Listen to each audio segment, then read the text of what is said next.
चंद्रयान-3 आज शाम 6:04 पर चंद्रयान जो है चांद पर उतरेगा। प्रधानमंत्री नरेंद्र मोदी के कार्यक्रम में वर्चुअली हिस्सा लेंगे। इसको प्रधानमंत्री साउथ अफ्रीका में है और वहां से वर्चुअली पीएम मोदी इस ऐतिहासिक लम्हे को देख पाएंगे। भारत अंतरिक्ष की दुनिया में सबसे बड़ा इतिहास रचने वाला है। इसरो का चंद्रयान-3 चांद पर उतरने का इंतजार कर रहा है। सब कुछ तय कार्यक्रम के मुताबिक हुआ तो चंद्रयान-3 का विक्रम लैंडर आज शाम 6:04 पर चांद की सतह पर सॉफ्ट लैंडिंग करेगा।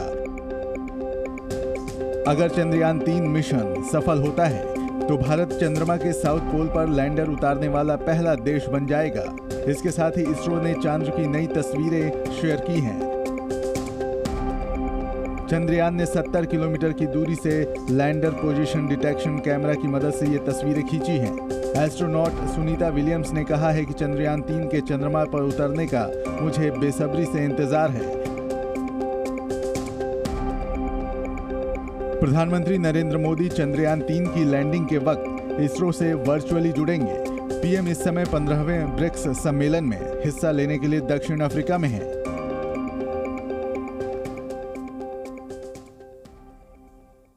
तो 9 घंटे 58 का समय अभी बाकी। बहरहाल चंद्रयान-3 चांद पर उतरने को पूरी तरह तैयार। वैज्ञानिकों ने इस मिशन को सफल बनाने के लिए कोई कोर कसर नहीं छोड़ी है।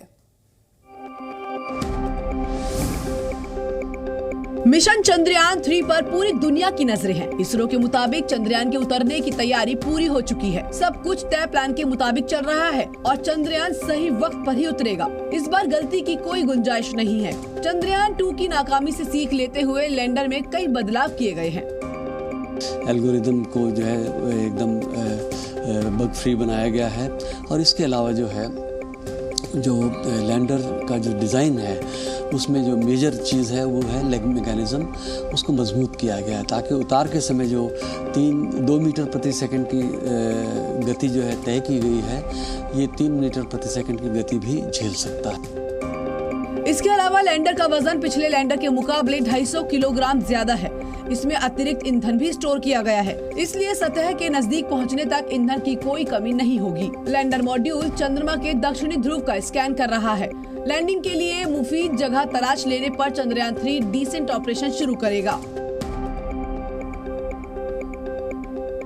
तो चंद्रयान की सुरक्षित लैंडिंग को लेकर देश भर में पूजा और प्रार्थना का दौर चल रहा है।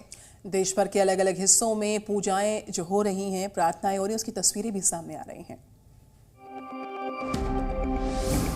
पूरा देश चंद्रयान-3 को कामयाब होते देखना चाहता है। इसकी सफलता के लिए पूरे देश में पूजा और दुआ हो रही है। ये तस्वीरें हैं वाराणसी के दशाश्वमेध घाट की, जहां चंद्रयान की सफलता के लिए मां गंगा की विशेष आरती हुई।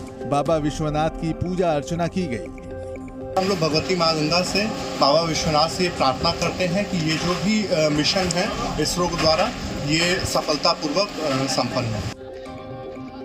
मुरादाबाद में चंद्रयान की तस्वीरें लेकर लोगों ने मंत्रोच्चारण के साथ ही भजन कीर्तन किया। जौनपुर के हनुमान मंदिर में यज्ञ और विशेष पूजा की गई। हमने ओम सोम सोमाय नमः के मंत्रों के जाप करे हैं। हमारे साथ सैकड़ों भक्त हैं जो आज भारत के इस दुर्लभ और ऐतिहासिक सफलता के लिए कामना करे हैं। लखनऊ में मौलाना खालिद रशीद फिरंगी महली ने चंद्रयान-3 की कामयाबी के लिए मस्जिद में दुआ की।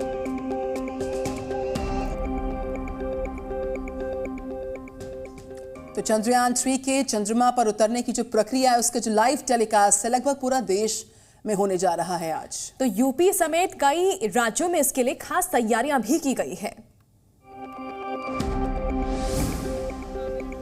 उत्तर प्रदेश के सभी स्कूल आज शाम को 1 घंटे के लिए अलग से खुलेंगे। ये पहला ऐसा अवसर है जब देर शाम स्कूल खोले जाएंगे। ये फैसला चंद्रयान-3 मिशन की लाइव कवरेज को बच्चों को दिखाने के लिए लिया गया है। शासन की ओर से एक आदेश जारी किया गया है कि 23 अगस्त को शाम 5:15 बजे से 6:15 बजे तक सरकारी स्कूल खोले जाएंगे। शाम 5:20 पर चंद्रयान-3 चंद्रमा की सतह पर उतरेगा। इसी का लाइव प्रसारण सभी स्कूलों में बच्चों को दिखाया जाएगा। इस दौरान सभी स्कूलों में प्रधानाध्यापकों के साथ सभी शिक्षक भी शामिल होंगे। साथ ही सभी स्कूलों को पहले से इसके लिए जरूरी तैयारी पूरी करने को कहा गया है। यूपी के मदरसों में पढ़ने वाले छात्र और छात्राएं भी चंद्रयान 3 के चंद्रमा पर उतरने के साक्षी बनेंगे। प्रदेश के सभी मदरसों के छात्र भी चंद्रयान 3 का लाइव टेलीकास्ट देखेंगे।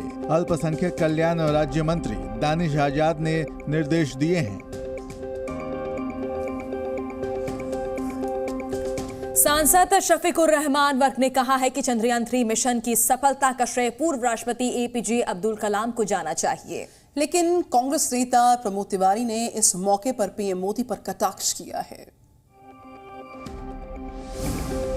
चंद्रयान 3 की सफलता के लिए देश भर में पूजा और प्रार्थनाएं की जा रही हैं। इस बीच समाजवादी पार्टी के सांसद शफीकुर रहमान वर्क का चंद्रयान को लेकर बयान सामने आया है।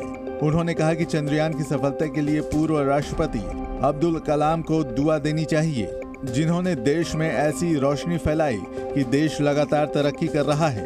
राष्ट्रपति तो रहे वो अपनी जगह थे, लेकिन वो साइंसदान भी इतने बड़े थे कि उन्होंने वो रोशनी फैलाई जिससे कि आज देश के अंदर तरह तरह से बहरहाल तरक्की कर रहे हैं, आगे बढ़ रहे हैं।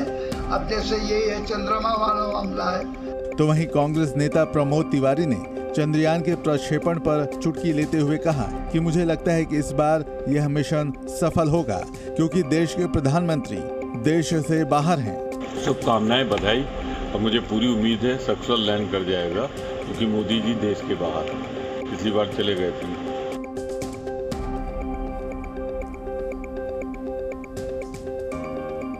और ब्रिक्स सम्मेलन के लिए पीएम मोदी दक्षिण अफ्रीका के जोहान्सबर्ग पहुंच चुके हैं।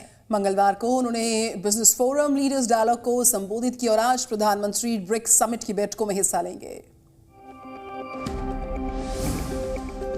जोहान्सबर्ग में 15वें ब्रिक्स समिट का आगाज हो चुका है। सोमवार को ब्रिक्स सम्मेलन के लिए पीएम मोदी जोहान्सबर्ग पहुंच गए। एयरपोर्ट पर पीएम मोदी का शानदार स्वागत हुआ। जोहान्सबर्ग में पीएम मोदी ब्रिक्स के बिजनेस फोरम में शामिल हुए। इस दौरान पीएम मोदी ने दुनिया को फोरम से संबोधित किया।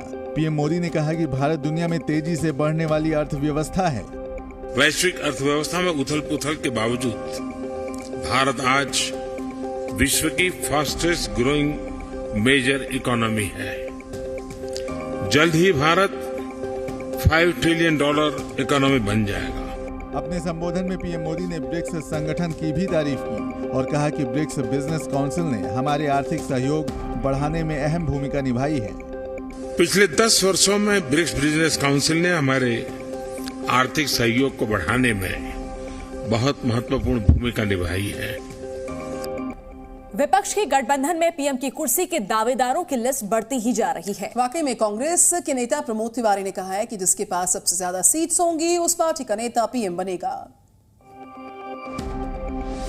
विपक्ष के गठबंधन के सामने सबसे बड़ा सवाल यही है कि आखिर वो अगले लोकसभा चुनावों में पीएम मोदी के सामने किसे मैदान में उतारेंगे, लेकिन अब तक कोई नाम सामने नहीं आया है। इसे लेकर अब कांग्रेस नेता प्रमोद तिवारी का बड़ा बयान सामने आया है। तमाम लोग जो बैठे हुए हैं, जो अभी किसी तरफ नहीं गए हैं, वो इंडिया में शामिल हो जाएंगे। ईडी, सीबीआई, इनका डर दिखाकर बहुत से लोगों को रोका गया है, और ये सच पूछे तो भारत की जनता इंडिया के साथ होगी। कांग्रेस के वरिष्ठ नेता प्रमोद तिवारी मंगलवार की शाम धर्मनगरी अयोध्या पहुंचे, जहां पर उन्होंने प्रसिद्ध सिद्ध पीठ हनुमानगढ़ी में दर्शन और पूजन किया। इस दौरान उन्होंने अयोध्या के संतों से मुलाकात की। प्रमोद तिवारी ने कहा कि कांग्रेस ने हमेशा कहा था कि आपसी बातचीत से या कोर्ट के फैसले से ही मंदिर बनेगा, और अंत में हुआ वही। तो कांग्रेस हमेशा कहती रही कि इस विवाद का अंत बातचीत से हो और या कोर्ट के फैसले से। हुआ तो वही जो कांग्रेस ने कहा था। बिहार में सरकार का वीआईपी कल्चर नेताओं और मंत्रियों के सर चढ़कर बोलता है। खुद सीएम नीतीश कुमार भी इस कल्चर की जंजीर से अपना पीछा छुड़ा नहीं पा रहे हैं। पुल पर खड़ी एम्बुलेंस और सर पर दौड़ता सीएम नीतीश का काफिला। बिहार में सुशासन के वीआईपी कल्चर की इससे अच्छी तस्वीर शायद ही आपको दिखाई दे। नीतीश कुमार और डिप्टी सीएम तेजस्वी यादव गंगा पथ का निरीक्षण करने पहुंचे थे। नीतीश कुमार को गंगा पथ से पहले मैरीन ड्राइव इलाके से गुजरना था। लेकिन उनके काफिले को सुरक्षित गुजारने के लिए एम्बुलेंस तक को रोक दिया गया।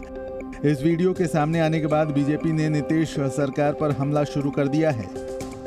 नीतीश कुमार शुरू के दिनों में बड़ा सोफिस्टिकेटेड बहुत कुछ रहे, लेकिन धीरे धीरे रंग में रंग गए। आजकल तो वो चलते हैं भी तो बाएं दाएं नहीं देखते हैं कि कौन एम्बुलेंस पर है। वो तो तीसरी दुनिया में डूबे रहते हैं, मुंगेरी लाल के हसीन सपनों में।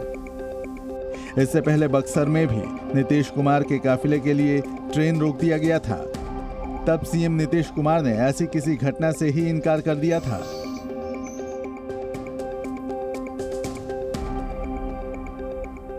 तो मौसम विभाग ने उत्तराखंड के लिए भारी बरसात का अलर्ट जारी किया है। अलर्ट के बाद कई जिलों में स्कूलों को बंद करने का आदेश जारी कर दिया गया है।